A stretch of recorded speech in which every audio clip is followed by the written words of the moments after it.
इज्जत देतो भाई, घे ना यार, कशाला. ठीक आहे थँक्यू. जरा माझं हे बघू नका तुम्ही, अति करताय. हे भाई बस ना, बंद कर ना आता, बंद कर, नाहीतर भाई मी विसरून जाईल मी खासदार आहे. तुम्ही काय पहिला सांगितलं. लोकशाहीचा चौथा स्तंभ मानल्या जाणाऱ्या प्रसारमाध्यमांशी दोन वेगवेगळ्या घटनांमुळे राजकीय वर्तुळात चर्चा रंगली आहे. शिवसेना उद्धव बाळासाहेब ठाकरे चे खासदार संजय दिना पाटील यांनी पत्रकारांच्या प्रश्नांवर आक्रमक प्रतिक्रिया दिल्याचा व्हिडिओ सोशल मीडियावर मोठ्या प्रमाणात व्हायरल झाला. या घटनेनंतर टीका वाढल्याने सावंत यांनी आपल्या वर्तनाबद्दल दिलगिरी व्यक्त केली. नमस्कार, जय महाराष्ट्र.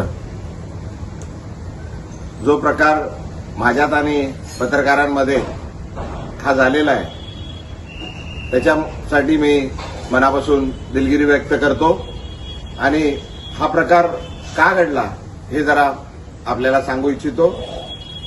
ज्या दिवसापासून मी शिवसेनेत प्रवेश केलाय त्या दिवसापासून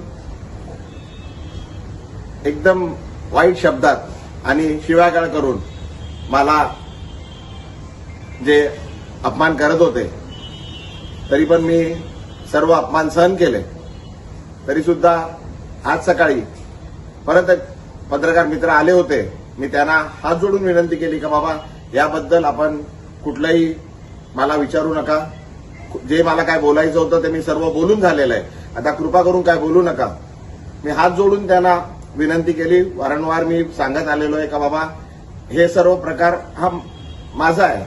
मला आपण जे शिव्या देतात आहे ठीक आहे, पण माझ्या परिवाराला, माझ्या मुलीला, माझ्या पत्नीला, माझ्या वडिलांना, माझ्या परिवाराला आपण जे वाईट बोलताय, शिव्या देतात आहे त्यापासून त्यांना जरा लांब ठेवा असं मी त्यांना वारंवार विनंती करत आलोय.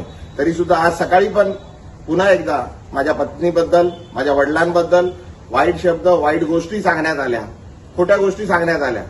आणि तरी ते पत्रकार त्याच गोष्टी परत विचारण्याकरता आल्या. माझ्याकडून त्यांना विनंती करण्यात आली, पण त्यांनी न थांबता ते चालू राहिलं. त्याच्यात जरा वाद जरा जास्त झाला. माझ्याकडून चुकीने काहीतरी अपशब्द निघाले. मी त्याकरता पुन्हा एकदा त्या पत्रकारांची आणि पूर्ण पत्रकार समूहाची मनापासून दिलगिरी व्यक्त करतो. आणि ते का होतंय हे मी आपल्याला सांगितलंय.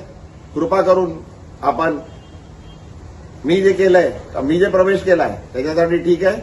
माझ्या परिवाराला, माझ्या मुलीला, माझ्या परिवाराला, माझ्या पत्नीला, माझ्या वडिलांना जे हयात नाहीये, माझ्या आईना आणि माझ्या पूर्ण परिवाराला याच्यापासून जरा लांब ठेवा अशी आपल्याला विनंती